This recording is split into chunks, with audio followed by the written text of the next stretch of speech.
Jacob Shaw, Larry, and welcome to round 3.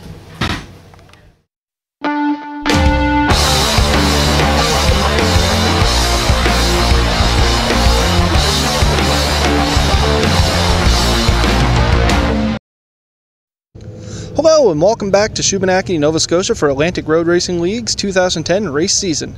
It's round 3, the sun is bright, the track is warmed up, and the riders have completed their practice laps. We are definitely ready for some championship racing. Round 3 was host to some of the most competitive and exciting racing seen thus far in the season. Pro-Nams for Sport Bike and Superbike saw triple wins again this round, with Charlie Logier taking AM class and Todd Scott in Pro. Todd was also once again the racer with the fastest lap this weekend in Sport Bike at 1 minute 10.204 seconds. We saw Jack Robichevsky win 125 Super Motard, Charles Boyd swept Lightweight GP, Gary Fulton took Period 4, and Angus Borland won Thunder. Sportsman 1 had Gary Fulton in first, but in an exciting last lap victory, Sportsman 2 was won by Blaine Pellerine. Blaise Vigier was also showing consistency with his plan to capture the Vintage Triple Crown with his victories in Vintage Lightweight, Vintage Middleweight, and the Porter's Diner Formula Vintage classes. For full standings, you can go to www.atlanticroadracing.com and click Results/Standings. nsbikers.ca was trackside to catch up with some of the big winners of the day. We got to discuss racing, history, paint schemes, motorcycle modifications, and how to be fabulous with some of the most impressive racers of the weekend. We're here with number 46, Jack Rochevsky. Sorry, just wanted to make sure. On the Yamaha 125 GP motorcycle, he took first in 125 Super Motard. Jack, how are you feeling about the day? Oh, it's a beautiful day, nice and warm day at AMP, I think. It'd be nice to be in the pool about now, but, you know, it was a great day. Perfect. Awesome. Now, we were just discussing here a little bit before this about your 125 being an actual GP replica. Do you find that helps you out any on the track here? These are great bikes. They are real GP bikes made by the factory for, you know, production GPs in all over the world, and you can't put these on the street, and they do everything right. There's no waste there. There's no extra parts. It's just made for one thing, to go fast. And that you did, as you got first there. Now, have you made any changes from the previous rounds to this round to help you secure that win, or just kind of a better day, better ride? Not really. I mean, I won the last round also, but the bike's working pretty good. I've had this for 6 years now, and I've just been fine-tuning it kind of a little bit every weekend, and just to, you know, as the conditions change, that's the one thing with these bikes you have to do, is you have to be on top of the jetting and things all the time if you want to be competitive. Good, yes. Now, was there anything else that you'd like to say? Oh, big thanks to Pro Cycle for helping me out always, and thanks to everybody here for coming and watching the races. Yes, very exciting race it is, and everybody should come if they haven't been there before. Thank you very much. Thank you. Thanks, guys. Thanks. We're here with number 82, Angus Borland, riding his 1098 Ducati in the Thunder class, who has taken first. Angus, it was a very impressive race out there. How's the bike working for you? The bike's working really well. Got a bit flustered at the start there, got late to the start line, but anyway, got psyched out a bit by John Russell, but got a good start, and then off to get into a good rhythm early, and I never really look at a pit board, but looking at a pit board this time, so I knew I was making a headway, and I felt pretty comfortable, and the bike was working awesome, you know. Good to hear. Now, this is your first your first win of this season, is it not? Yeah, it's the first race of the season. Used to riding a 250 TZ, so that's quite a different animal altogether. So, yeah, she's big. She's got a lot of power. Chews up tires, but yeah, it's a lot of fun to ride. Yeah. Now, have you done any changes from your bike from the previous rounds to this one to get your win? Oh yeah, there's been tons of changes. I mean, even from first practice this morning, the boys changed a whole bunch of stuff because it nearly threw me off in turn 4. So came in a bit disappointed, but anyway, they convinced me that they'd done a bunch of stuff to it and that I shouldn't worry, and it was all set to go. And the boys did a great job. I really, I mean, it felt like a new bike when going out there. So yeah, there are lots of changes. But ask me what they were, I couldn't tell you.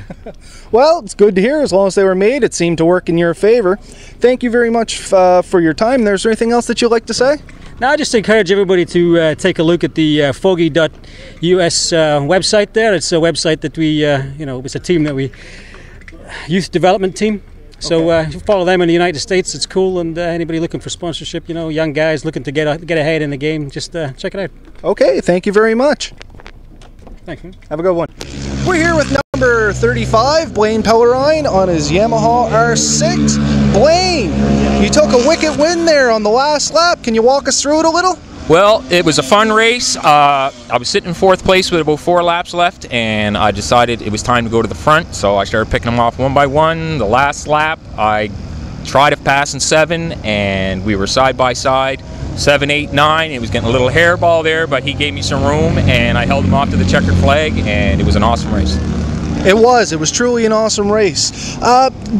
Did you do anything special to your bike for this round as opposed to the first 2?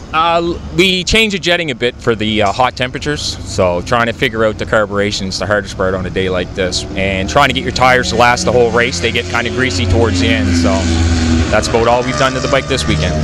Awesome. No, once again, it was a very impressive lap. Congratulations. Thank you very much, and is there anything else that you'd like to say? To all my buddies out there, if you can't be first, be fabulous.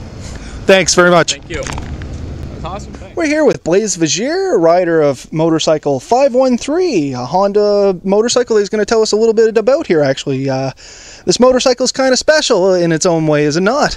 Yes, this bike is built by John Larson in 1980, and it was used by Jack Robichowski in the AMA 250 series, as well as the Canadian CMA National Championships. It's a 500 single based on an XR 500 dirt bike, and it's quite a competitive mount for vintage racing. I was able to purchase it from John Larson about 7 years ago, and it was restored by Darren Marshall, and we've been vintage racing it for a number of years, and currently I'm leading the lightweight, middleweight, and Formula Vintage classes here at Atlantic Motorsport Park at the ARL Series. So I'm having a great year, and I'm looking forward to try to pull off the Triple Crown, which is winning the Vintage #1 title.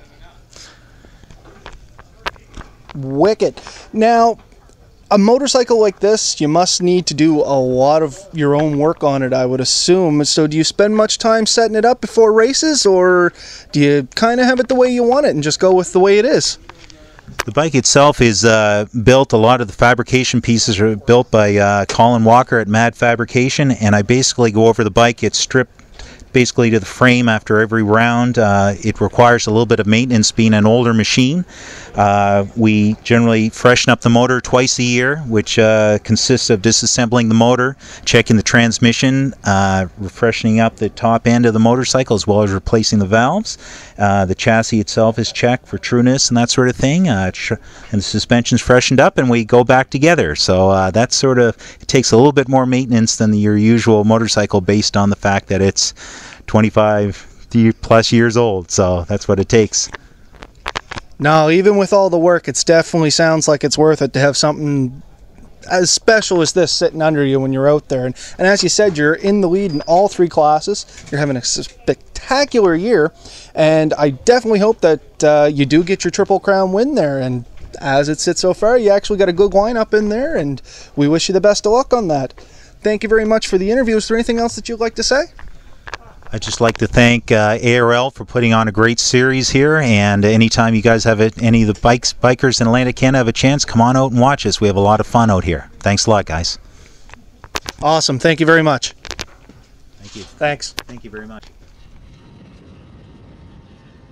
Don't forget to join us again on July 30th to August 1st in Shubenacadie for Round 4 of the Atlantic Road Racing Championship, which is followed closely by the final and deciding round of the Parts Canada Superbike Championship, hosted at Atlantic Motorsport Park from August 5th to 8th. This week of speed and racing is bound to be amazing, so if you can make it to the track, this would be the time. And if not, you can always catch the coverage here at nsbikers.ca. Thanks for watching.